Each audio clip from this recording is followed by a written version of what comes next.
బులెటిన్లో మరో బ్రేకింగ్ చూస్తున్నాం. సంగారెడ్డి జిల్లా పటాన్చేరు మండలం పెద్ద కంజర్ల గ్రామంలో దారుణం చోటు చేసుకుంది. కుటుంబ కలహాలతో భార్యను భర్త హత్య చేశాడు.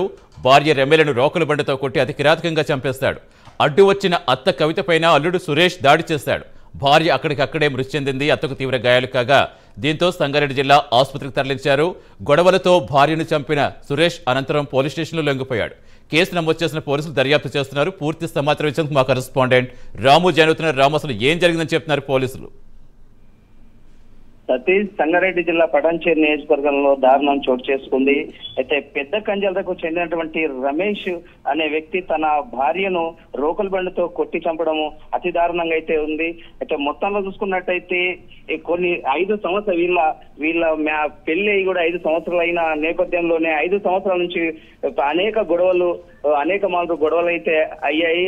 అయితే ఈ గొడవలైన నేపథ్యంలోనే పెద్ద మనుషుల గ్రామంలో ఏదైతే పెద్ద మనుషులు ఉంటారో వారి మధ్యలో అనేక మార్లు అయితే పంచాయతీ జరిగిన నేపథ్యంలోనే కొన్ని ఇప్పుడు కనీసం ఒక 2 నెలలుగా అయితే వీరు చదురుకపోయినటువంటి పరిస్థితి.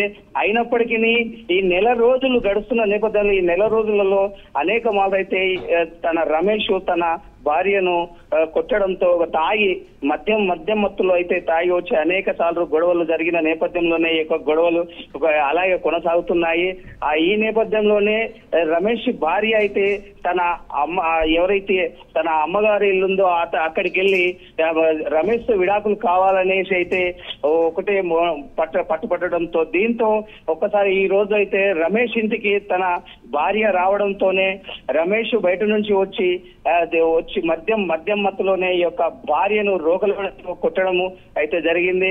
అదే విధంగా రమేష్ అత్త అయితే కవిత ఎవరైతున్నారో తన బిడ్డనైతే రోకల బడితో కొట్టడంతో మధ్యకు వెళ్ళడంతో ఎవరైతే కవిత అనే అత్త ఉందో ఆ అత్త కూడా గాయాలైనటువంటి పరిస్థితి.